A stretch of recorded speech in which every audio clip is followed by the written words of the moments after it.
Imagine for a moment that it's a hot sunny day. Okay, imagine you're in America on a hot sunny day. You're getting thirsty and you want nothing more than a nice cold glass of lemonade. Okay, who am I kidding?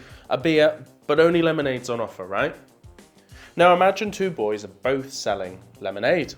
One has a clear goal in mind. He wants a new bike and he's put some big signs up and he's got himself a good place and he's waving passers-by and making sure that everybody buys his lemonade. He's also got somewhere for them to sit and enjoy it.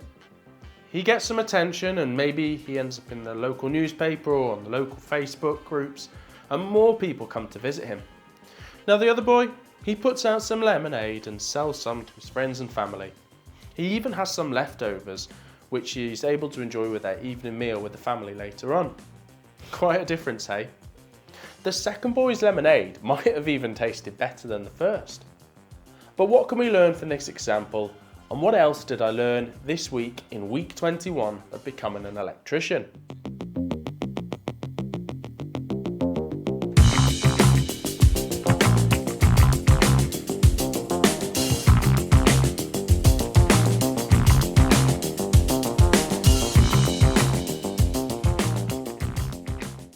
This example highlights the need to know your market and to know what attracts people to your product or service that you want to offer them.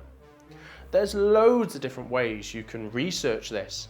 One simple way is just by talking with people that you want to provide a product or service to. Get to know what they want and what their needs are. Maybe your friends and family have spotted something you're missing, so ask them too. With the aim of increasing sales, market research is very important. Maybe you can find a niche or even a big need that just isn't filled entirely in the area that you live or operate. What could you make stand out and what might be different about your business? Maybe the idea of sales just doesn't appeal to you. Convincing a customer to use your services, you just want to be self-employed and merrily do your thing. You don't want to be worried about sales. Well, if you're going to be self-employed, sales is important. One way you're going to increase sales is by being dedicated to your business goal. By looking for opportunities to make sales, the goal is going to be reached easier. On the other hand, if you find yourself being a bit lazy with quoting and turning away work because you can't be bothered with it, you won't be increasing your sales. I've seen this before with myself. I've at times in my previous work had customers that were there, but I've just not had the drive to convert them to sales. Running your business requires a great deal of personal sacrifice. Those around you can suggest ways for making your business a success too. They might help you to identify and get to know your customers. Getting to know your customers means that you get to know what they want and what they offer. For an electrician, that might mean getting to know a product too, or going on a training course to become approved to install a certain product. This week, I also looked at what you would do when times become harder in businesses. Businesses go through ups and downs because markets change.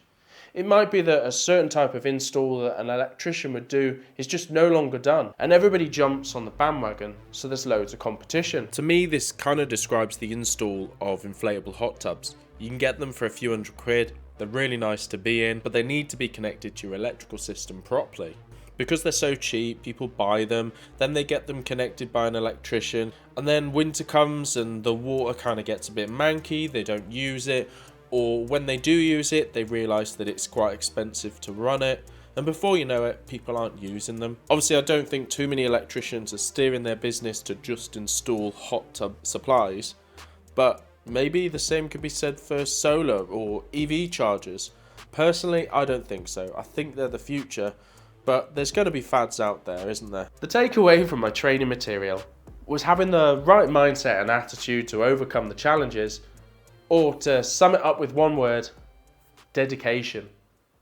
I've glanced at my training material for next week and I'll be learning some considerations around finances, from setting a price to who do you need to have involved in your financial process. Until next week, Battery Man out.